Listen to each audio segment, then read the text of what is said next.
Good day everyone. In this video, we will talk about Jose Rizal's exile, trial, and death. When Jose Rizal arrived in Manila on June 26, 1892, it caused quite some controversy among Filipinos. Because of his fame, the Spaniards became suspicious of him and closely monitored everything he did. They inspected every home he visited and suspected any Filipinos he was with. As he planned on July 3, 1892, he founded the La Liga Filipina in the house of Doroteo og Junco in Tondo, Manila. 4 days after the civic organization foundation, Jose Rizal was arrested by the Spanish authorities for four reasons. First, for publishing anti-Catholic and anti-friar books and articles. Second, for having in possession a bundle of handbills, the Pobres Frailes, in which advocacies were in violation of the Spanish orders. Third, for dedicating his novel El Filibusterismo to the three traitors, which is Gomez, Burgos, and Zamora, and for emphasizing on the novel's title page that the only salvation for the Philippines was separation from the mother country, referring to Spain. And fourth, for simply criticizing the religion and aiming for its exclusion from the Filipino culture. After being arrested on July 17, 1892, Rizal was exiled to Dapitan together with his guard, Captain Ricardo Carnicero. Rizal was given a chance to live in the house of the parish priest, Father Antonio Obac, to tempt him back to church. During his time in Dapitan, Rizal was free to do whatever he wants. So what Rizal did is he actively engaged in various projects and activities including establishing a school, farming, developing community projects, and practicing medicine. Jose Rizal established a school where he taught local children.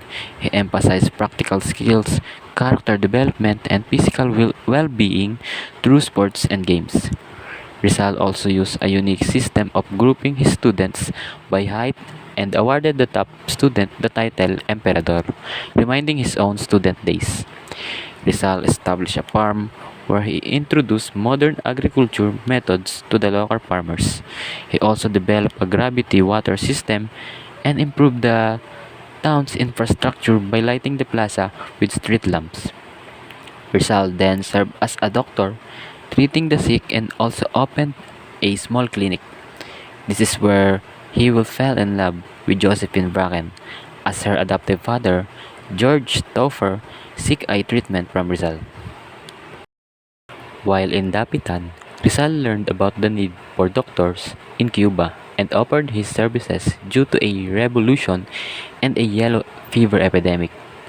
Through his friend Blumentritt, he formally offered his services in a letter to Governor General Ramon Blanco on December 17, 1895.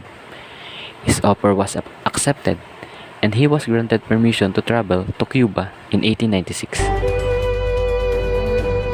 After 4 years, 13 days, and a few hours, Rizal left Dapitan on August 1, 1896, as he receives permission to travel to Cuba as an army doctor. Rizal followed Blumentritt's advice and volunteered his services to the Spanish Medical Corps in Cuba. However, he was arrested on his way there and imprisoned in Spain. He was arrested because of a falsely accused on him of inciting the Philippine Revolution. The Spanish authorities believed he was involved with the Katipunan, a revolutionary organization, and that his writings had fueled the growing revolution. After being imprisoned in Spain, Jose Rizal was deported to the Philippines, where he was detained at Port Santiago and later tried by a military court.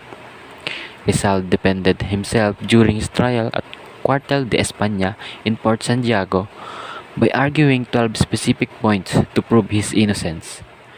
These points were detailed in a written defense he prepared while in his cell. He maintained he was not involved in the rebellion and that his name was used without his knowledge, among other claims. But despite presenting a strong defense, Rizal's fate seemed to be decided even before the trial began. He was charged with rebellion, sedition, and conspiracy, and was sentenced to death at Bagong Bayan Field in Manila. After being sentenced to death, Rizal spent his final day receiving visitors and completing his last poem, Mi Ultimo Adios, which means my last farewell. On December 30, 1896, Jose Rizal was executed in Luneta, Manila. His death became one of the most heroic moments in Philippine history. Despite the injustice of his trial and the punishment, Rizal faced his death with courage and dignity. He walked to the execution site with a calm manner, showing the strength of his character and commitment to his beliefs. His final words, consummatum est, which means it is finished, reflected his peaceful acceptance to the end of his journey. Rizal's death sparked a wave of nationalism across the Philippines, inspiring many to fight for independence. Formar! Carguen!